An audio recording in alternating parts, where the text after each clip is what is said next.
or live in communities that depend on it.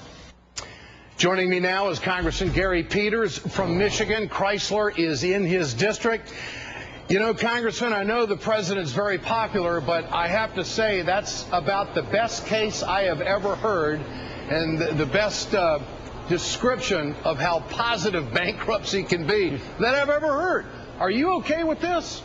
Well, there's no question, Ed, that we wanted bankruptcy to be the absolute last option. As you know, we've been fighting very aggressively to bring everybody together, all the stakeholders together, so that we could avoid bankruptcy. Bankruptcy can be uncertain, and it also can drag on. We didn't want to do that. And certainly, incredible progress was made in this last month. You had the UAW stepping forward, major concessions, major change in contract. As you mentioned, we had the major banks step forward and cut a deal that was a fair deal in order to move forward. Everybody had shared sacrifice, but then it came to a group of hedge funds and some non-bank investment firms that said, no, we want even more.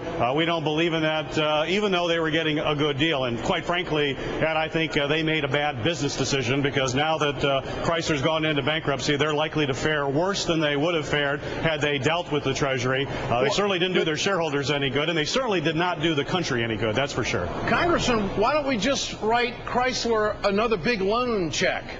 I mean, are we blaming hedge funders? The heck with them. I mean, are we going to be behind them or not? I mean, if they're good, profitable, if the president likes their plan, why not just give them a bigger loan?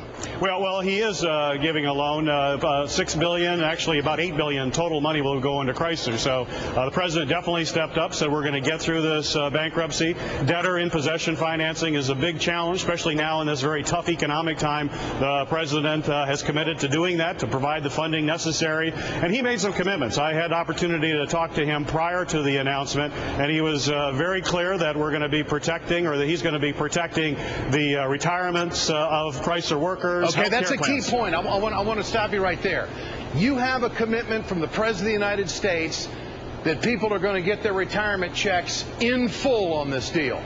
Yeah, he mentioned that we've got to do everything we can to make sure that we're protecting our retirees, protecting health care. And also a question that I asked him directly as well is that we've got to make sure our auto suppliers have the resources they need, because as you know, even more people are employed with auto suppliers than they are with the actual auto companies. And I think the president has made it very clear that he wants to see a viable domestic auto industry. He understands that that is essential for a manufacturing sector. And as we've talked about on this program before, you cannot have a middle class in America without a vibrant manufacturing sector. And there's no doubt about it. But the fact is, jobs will be lost over this, correct? Well, in Chrysler's case, I think there's some optimism in the fact that now with Fiat and this partnership with Fiat, that there will be opportunities to use that capacity that's there to build new cars, new models, round out Chrysler's product line. So in addition for them being leaders in the mini market or the minivan market, and Jeep also have small cars. So although we got to get through this rough time right now, you're going to see some plants being idled in the short run, but everybody's not selling cars. We've got to start selling cars again, and once that happens, they ramp up production.